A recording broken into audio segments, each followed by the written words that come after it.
Halo sobat-sobat pendengar semuanya, balik lagi kita di Tugas Learning Journal. Kita seperti biasa membuat podcast. Nah, podcast kali ini kita itu udah berapa kali sih kita podcast nih? Sudah 2 ya? 2 atau 3 sih? Nah, hari ini podcast kita itu bertujuan untuk merangkum nih selama kita 4 hari pelajaran dasar itu kita udah belajar mengenai apa aja ya. Nah, dan balik lagi bersama narasumber kita yaitu kelompok B1 dari batch 2 Bapekom Jogja. Uh. Nah, jadi mari kita mulai. Nah, untuk hari pertama itu kalau aku nggak inget nih, kita ngebahasnya soal wawasan kebangsaan dan bela negara ya. Iya nggak sih? Coba deh Mas Najib, bisa nggak sih dijelasin mengenai wawasan kebangsaan dan bela negara itu? Wah, bener banget nih, Mbak Naura. Sebelumnya aku mau ngetes dulu. Suara aku kedengeran kali ya? Aman. Beneran aman kok. Aman ya? Oke. Jadi benar, hari pertama itu kita ngebahas tentang wawasan kebangsaan dan bela negara. Nah, sebenarnya dari hari pertama itu menurutku penting banget karena itu pondasi untuk kita di luar kita sebagai CPNS, itu juga pondasi untuk kita sebagai masyarakat Indonesia. Nah, dari pelajaran-pelajaran kemarin, aku tuh belajar banyak banget nih. Aku nggak tahu sih teman-teman merasakan juga atau tidak, tapi aku belajar tentang yang namanya terkait sejarah-sejarah bangsa ini. Habis itu aku belajar tentang sebenarnya nilainya apa aja. Dan di Indonesia itu sebenarnya ada 4 konsensus dasar loh. Nah, 4 konsensus itu kayak ada UUD 1945, ada Pancasila, ada NKRI, dan lain-lain. Dan kira-kira seperti itu sih. Dan aku melihatnya kita tuh perlu banget paham terkait materi-materi itu. Nah, contohnya simpel. Saat ada berita viral nih misalnya nih, yang memecah belah. Nah, dengan kita mengetahui wawasan kebangsaan dan bela negara ini, nilai-nilai itu, kita tuh bisa jadi mensaring dulu gitu loh terkait hal itu. Nah, habis itu juga kita sebagai seorang mungkin sekarang CPNS ya.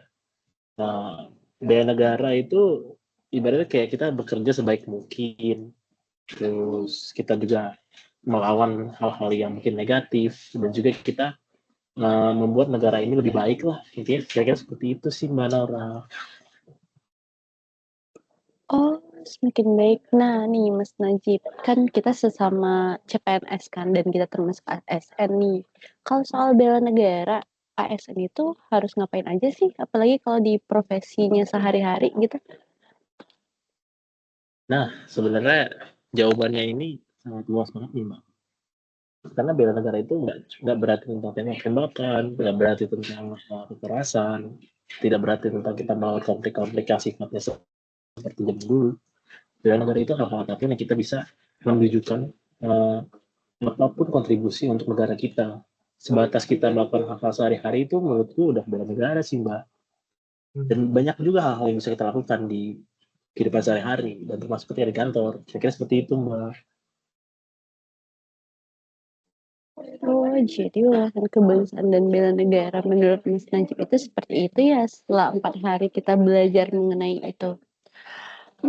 Terus tadi ada juga untuk mempersatukan negara Indonesia dengan membela negara. Berarti kan dalam membela itu kan pasti bakal banyak isu-isu dong yang menerpa dan bisa meruntuhkan persatuan kita nih. Nah, berarti kita perlu nggak sih menganalisis isu-isu tersebut? Gimana nih Mbak Amel? Mohon dong penjelasannya.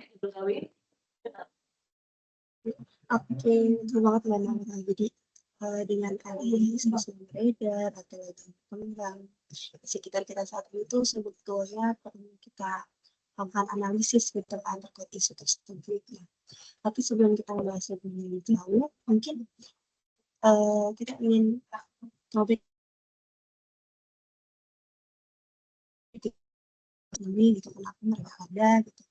Jadi sebenarnya ketika kita ada gitu di lingkungan pekerjaan itu memunculkan kemungkinan yang sangat besar bahwa akan adanya konflik kepentingan di sana.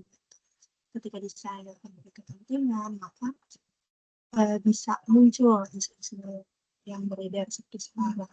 Jadi kayak isu-isu terkait kondisi demografi, terus juga ada beberapa seperti global development strategis, terus pelayanan aparat dan lain sebagainya itu di dalamnya dilatar belakangi dari konflik kepentingan itu sendiri. Nah, mungkin kalau untuk saya ya setelah mempelajari mengenai analisis isu kontemporer ini mungkin selama pembelajaran kemarin saya menjadi lebih paham terkait peran kita itu untuk menghadapi tantangan-tantangan isu ini gitu dengan apa yang dikatakan Mas Najih tadi terkait pengetahuan dan wawasan kebangsaan dan juga berkebangsaan. Mungkin seperti itu Mbak Nora. Kalau menurut Mbak Amel seperti itu ya. Kalau dari Mas Rifki gimana Mas? Ada tambahan lain nggak terkait menganalisis isu kontemporer ini? Benar banget sih nih yang dikatakan Mbak Amel. Jadi pada hari kedua kita pembelajaran mengenai isu analisis kontemporer itu kita jadi tahu bagaimana cara kayak menjelaskan konsepsi perubahan lingkungan strategis, kemudian mengidentifikasi isu-isu strategis kontemporer, dan menerapkan teknik analisis isu dengan menggunakan kemampuan berpikir yang kritis. Karena eh, aku mengutip juga kata-katanya Insinyur Soekarno, jadi kenalilah dirimu, kenalilah negaramu, kenalilah pulaumu, kenalilah tanah airmu, susunlah strategi pembangunan, strategi pertahanan sesuai dengan kondisi geografismu.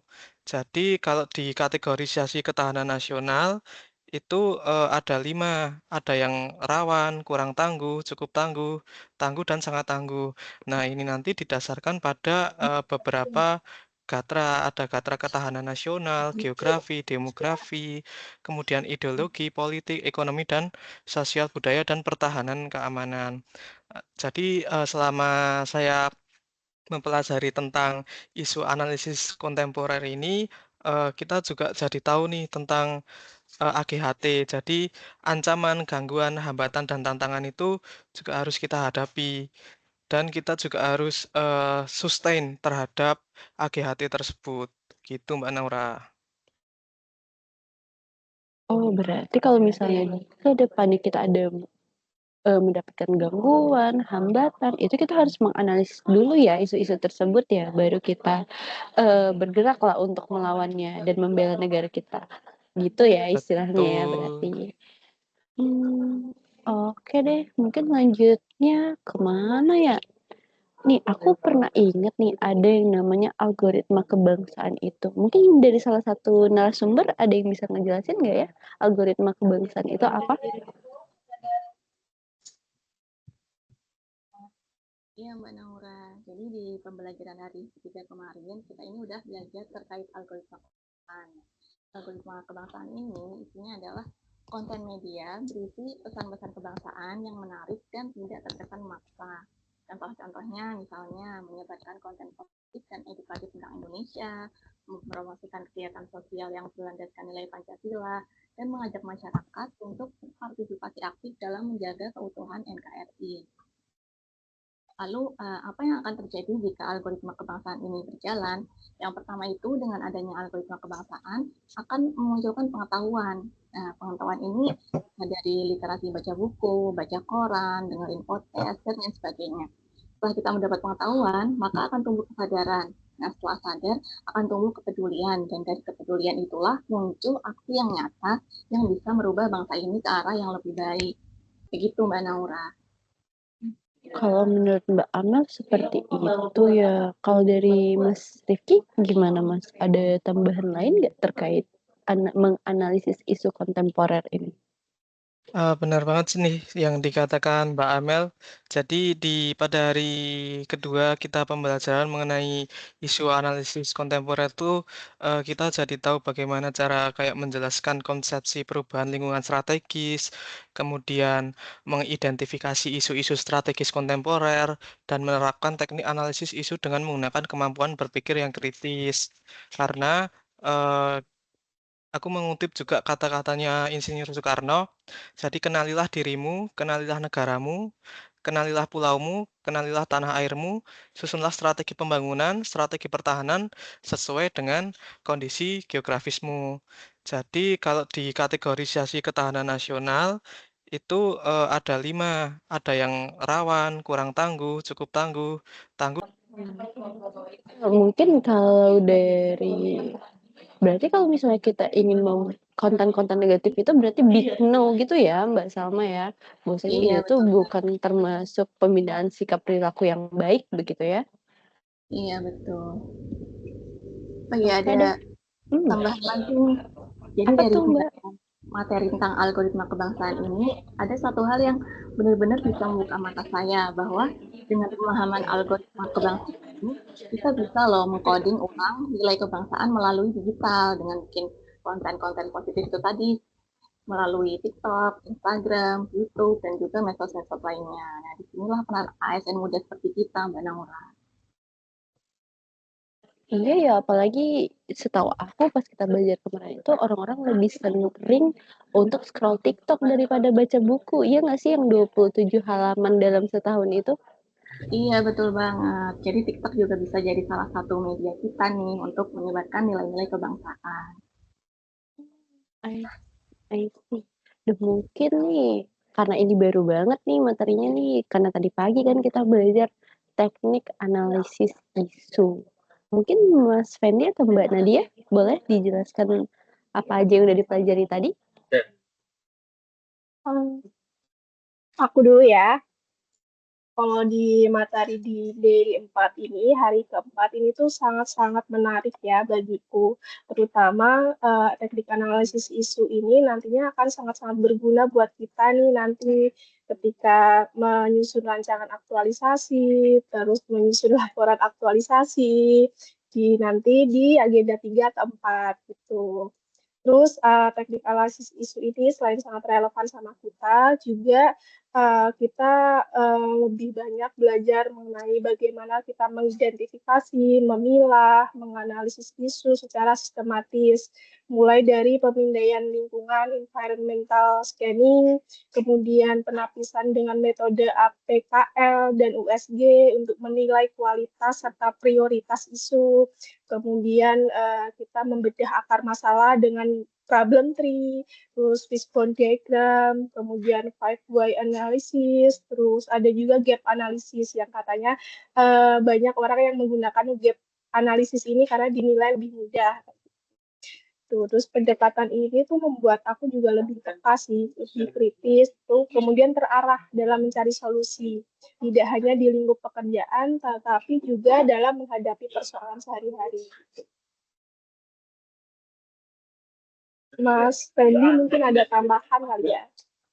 Kebetulan nih Mbak Nadia nanya gitu, aku juga mau nambahin Mbak. Jadi apa yang dari aku pahamin ini ya teman-teman semua, pokok dari tema yang terakhir itu adalah perihal alat nih teman-teman. Sama seperti kita mau memotong selembar roti tawar gitu, kita punya banyak tools-nya, kita punya banyak alatnya. Bisa pakai gergaji, bisa pakai pisau dapur, bisa pakai pisau buah gitu.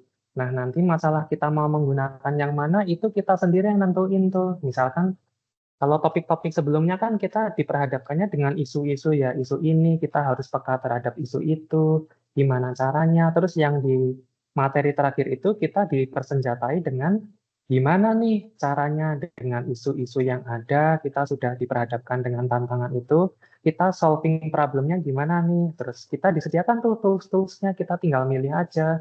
Misalkan kita bisa pakai tuh yang tools yang biasanya dipakai di perusahaan-perusahaan yang kompleks gitu ya proses bisnisnya, misalkan kayak 5 why analysis gitu. Kita nanya kenapa terus sampai ketemu dengan alasan dasarnya gitu. Akhirnya kita deh baru bisa nyusun alternatif solusinya gitu. Terus aku penasaran juga, memangnya dengan semua metode ini tuh kita dituntut apa sih gitu ya? Terus setelah aku pikir-pikirkan sejenak, sepertinya kita disediakan dengan banyak alat tadi ya, seperti yang aku bilang, mau motong selembar roti, bisa pakai gergaji, bisa pakai mesin bor, bisa pakai pisau gitu. Ya, hanya kita menyesuaikan dengan kondisi aja, kalau mau yang efisien, cepat, kita bisa pakai pisau. Kalau kita punya sumber daya yang lebih, barangkali mau sangat cepat, kita bisa pakai mesin gergaji, walaupun berlebihan gitu kan. Gitu. Jadi kita dikasih ini nih, resource nih, alat-alat ini kita bisa milih gitu. Jadi kita harusnya sih tuh udah nggak punya alasan lagi untuk nggak bisa solving problem. Gitu Mbak Naura. Oh, begitu ya penjelasannya mengenai teknik analisis isu. Nah, mungkin karena dari semua narasumber udah nih, jadi aku mungkin sedikit merecap aja ya. Bahwasanya dari tadi pembahasan kita ada 4 main topik, yaitu wawasan kebangsaan dan bela negara, analisis isu kontemporer, pembinaan sikap perilaku, lalu ada teknik analisis isu.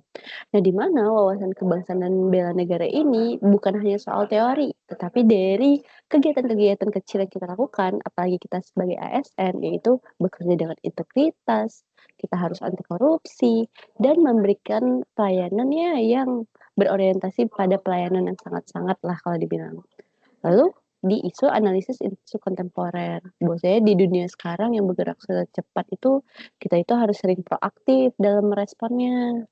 Lalu lanjutnya kita ke pembinaan sikap perilaku, di mana konsep agroalimet bangsa ini membuka mata kita lah untuk melihat nilai-nilai persatuan dengan membujuk ataupun mengajak orang dengan konten positif, promosi soal negara kita, ya dan membangun rantai pengetahuan lah.